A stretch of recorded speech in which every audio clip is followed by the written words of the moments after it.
Okay, hey guys, welcome to the podcast episode number 16 today with Alexander Backman. Hi, dude. What up? Hello. And today, Alex wanted to talk with me about a topic that is very interesting, in my opinion. What is it, Alex? What is better, the rough cut of a video or the video itself? So, you guys probably all watch Thrasher videos, I guess, if you're a skater and you're here on my channel. And Thrasher usually posts videos the typical skate park videos, the nice fast edits, which include a really cool song or maybe not so cool song, depending on if you like it or not. And then most of the times they also post the raw cut of the video.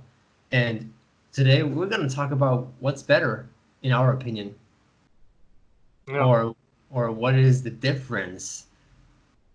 Yeah, and I think we have to discuss that there's definitely a difference between the rough cut and the raw footage Mm-hmm. because we have to notice that it's not actually just the raw footage, which would be half an hour or so for a 5 minute video because they have bales and bales and bales going on. And I mean, the a difficult big gap tray flip or something like that takes 30 tries. It will be a little bit boring after the 10th try, and just showing maybe a couple of tries in a rough cut, that's still interesting and keeps your attention.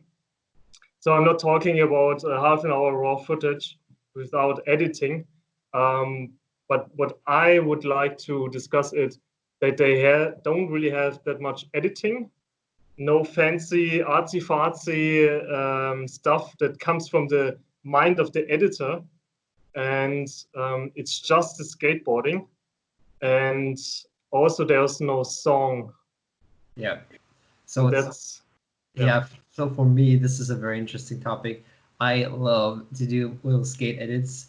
I film myself all the time. I do little clips, little Instagram posts, 1 minute clips, and I usually love to edit to certain songs and music because I think this music gives the skating a completely different vibe. You can have a hip hop song that is laid back, or you can have a punk rock song that is like full on fast and for, like sheer skateboards. They love to do those edits, and there's so many ways that you can put your skating a different angle on it, or reach a different audience, or just make it feel completely different.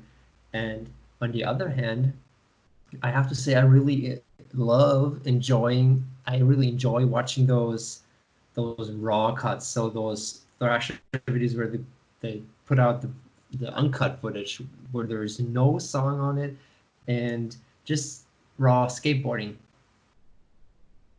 Yeah. And of course the video editing, it's really important and can make a really great difference, and especially the song choice, the music choice.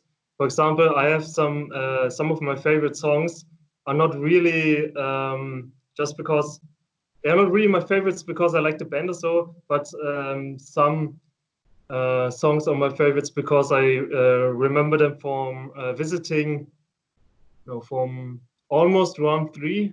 There are two or three songs. The song of the part of Haslam and of Rodney Mullen and another song. They are really, it's just fun to watch it. And since then, they are one of my favorite songs. And so Yeah, definitely the music choice can be really important. That's a positive. That, crucial. yeah, definitely. That's a positive example, but also, and that's a big point, that big advantage for rough cuts. There are some negative examples for music choice. For example, the not the latest video of cliche skateboards, but the one before it, and they have one part of some skater, not Joey Basinski, another one, and they have this terrible, terrible French punk rock. It's just grimy, slimy punk rock, and it's just annoying to hear it. It destroys the complete part. And I would like to see that video just as a rough cut, no Mhm. music. That would be Yeah, awesome. yeah. It would be a great option to have option to like have a skate part and have it without music, just raw. What you said about those iconic skate parts, I think there's something big to that, because if I think about the very old videos like Flip Sorry, the um, Mark LPR part, the songs that are Mm, on that is like plus that this I think it was Placebo or something.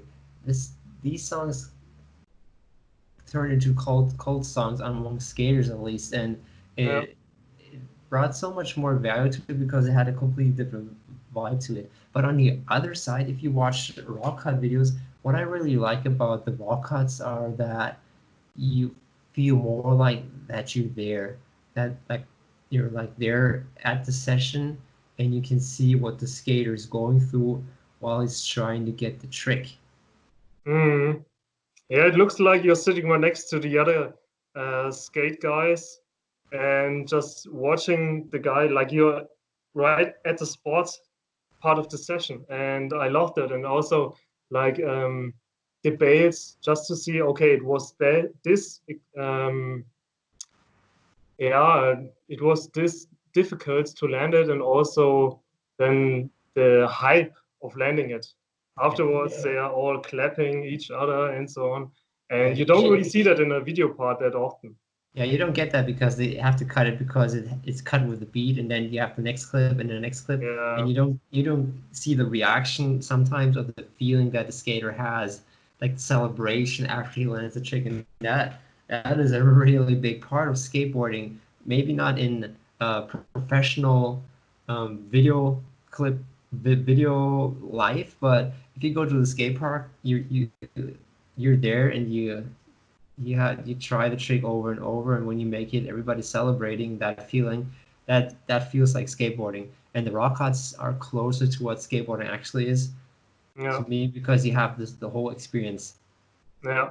And even though it doesn't really have music underlying it, the audio is still pretty awesome. Even if you close your eyes, it's still interesting to hear what's going on. They're all getting hyped, and then you hear them screaming Didn't because it's so difficult to land it and it bails, and didn't then you think, wow, what's going on? And then, of course, you still have the most awesome noise, just wheels of a skateboard on concrete or whatever, and just didn't the you tell me popping. about didn't you tell me about your friend that was looking for skate sound? Yeah, yeah, exactly. That was one of my work colleagues, and he asked me like several years ago. So I think he asked me, yeah, just for some video clips where they have the normal audio, rough cut, no music underlaying it. And I think he asked me that because rough cuts were not that popular like 5 years ago or so, and I had some difficulty to find one. But yeah, it's and he said he is just listening to it sometimes even while working, and it's really fun. Like, That may be a great idea for a podcast. yeah, Skate sound, or like just using it as a help to fall asleep. yeah. I Somebody mean, just pushing along in super smooth concrete or something. That is very interesting. The sound of skateboarding, that definitely gets lost when you put songs on it and cut it really fast. You don't. That brings me back to the point that you don't feel like you're there. Raw cuts make you feel very connected to the session. And also when I watch it, I get so much respect for the skaters, the pro skaters. If you actually see how many tries they have to do, and if you see him do several times or maybe even bail a show, it gets so much more gnarlier. And even sometimes they put in second camera angles or third camera angles, and in my opinion sometimes they're even better than the ones that actually made it into the video. But if you think about a skate video in its entirety, um, maybe they already have like 3 or 4 fisheye shots from the one thing, or maybe they're lacking of some long lens shots. So in the cut, they have to decide to pick the footage that is like not actually the best angle, but for the video and its total in this moment, it's the better one. so So sometimes it's a choice of the art of video editing, not only because of what's the best angle for this trick. Yeah, Not exactly. only that. And that gets also lost sometimes within a regular cut. Yeah. And what would you say? Would you prefer for your next videos, or let's say you're going to make a complete, let's say, 5 minutes sponsor me tape?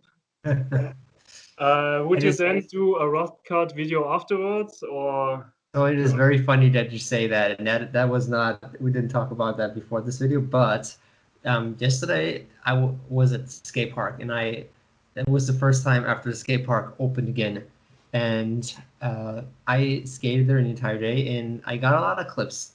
I was like somewhere between 15 or 20, which would actually be enough for a really nice Instagram edit. And I did that. And also, what I did is I cut a video of me from all these clips, and I did some sort of a raw cut of the Hmm. entire session. And this video is about 5 minutes long. Ah, okay. And I by the time this podcast is out, I already posted it last Sunday on my YouTube. And so I really have the difference now between I also made the Instagram edit, which you already saw, I guess. And it was the one from the kick from nose manual.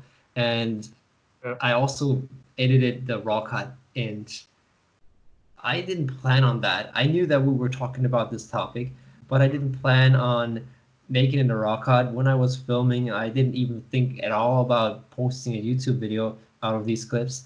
But I put them together and I just watched them, and I I got this feeling of wow. The skate park was like there were no many, not a lot of people there because I skated in the morning, but it felt like wow, I can hear the skating and it feels like I'm there. And I thought like, man, all these people right now that still are under lockdown and cannot skate a skate park, it might be nice for them to like see how I'm skating park, like feel like they're with me at the session. And that was kind of like my intention. I liked it a lot. I think I don't know which one I like better. I think it depends on how you consume the media. If Mm. you're on Instagram, you could never post a 5 minute raw cut skate session video because people like fast entertainment and they don't have that time to dive Mm. into a 5 minute video. But on YouTube, that's perfect because I don't know, maybe if you're having a lunch break or something, you just like want to phone a YouTube video, and while you're eating, just watching someone skate. That's great. And also for the raw cuts, I mean, they're 10, 15, 20 minutes sometimes long, and you really have to. You can't like do that on the fly. Watch the Oh, entire video. You have to take the time to watch it. It yeah. makes a little bit. It like makes it more special in my opinion, but you cannot watch it on the fly. And that's also a difference between raw cuts and normal skate parts. If you have Mm. one guy, one skate part, you can watch that like on your phone. Yeah. Yeah, it's sad that we watch skateboarding videos now on the phone. It It's is a sad, bad but quality and it's so small. yeah, And but then on the other side, you pay how many hundreds of dollars or euros for this big flat screen, and then you watch the skateboard on this. yeah, but you know what always defeats the quality? That's the content. And actually, you don't care about how fancy the camera work is and everything. You just want to see people skate and want to see them do cool tricks. And the content itself is more worth than the actual quality. That's why um, normal skate parts you can watch them on the phone. In my opinion, that's okay. You can also Mm. watch them on a big screen. At my old apartment, we had a projector and we had this giant screen, and it felt so much better watching skate videos on that skate parts because everything was so big and so that was cool. But yeah, What? yeah, Yeah. What do you say about the videos of Johnny Geiger, where he is showing for 15 minutes or so how he's going to land a trick and learning and learning, and how creative he, in my opinion, he is in the technique of learning something, because he's really cutting the tricks into small pieces and then step by step by step. And I think that's very clever. but in music it's all just some garbage, whatever beat, probably free music or so. And but people watch it. And some videos I really like, some videos, but sometimes it's just a little Yeah. bit boring. I kind of like them too, but I think it's only because he does tricks that I dream of doing. That's very technical, and I'm not close to doing those tricks. If someone did the same about like a kickflip or something, I would watch it Yeah, yeah. because that's not really worthwhile watching. And also, it kind of not feeds the purpose. People sometimes YouTubers want to make their videos extra long to keep users stay longer on the platform, Yeah. and there's not that much content for a 15-minute video. Sometimes it gets boring, but with Johnny Geiger, he has really technical stuff, and it's really insane what he does. So yeah, I think that's kind of cool. But I could do that, for example. Nobody would watch me try a trick for 10 minutes. Yeah, that's true. Dude, um, anything else about the raw cuts? No, just watch them, but don't forget to buy sometimes a DVD, skateboard videos. Watch the complete video, zero, damn it all, or whatever. They're all on YouTube now. Yeah, Back then, we had to buy them. We had to wait for months till a new video came out. We had to go to the store and we had to buy them for a lot of money. And now they're all free on YouTube. So be blessed in this great time of social media. yeah. Okay, guys. Thanks for joining me again. We're gonna talk about something else next week, I hope, if we find the time. And Yeah. guys, I hope you liked the video. If you did, please subscribe, leave a nice comment. That would mean the world to us. And yeah, see you next time. So, peace Thank out. you. Bye bye. Thanks. Bye. It's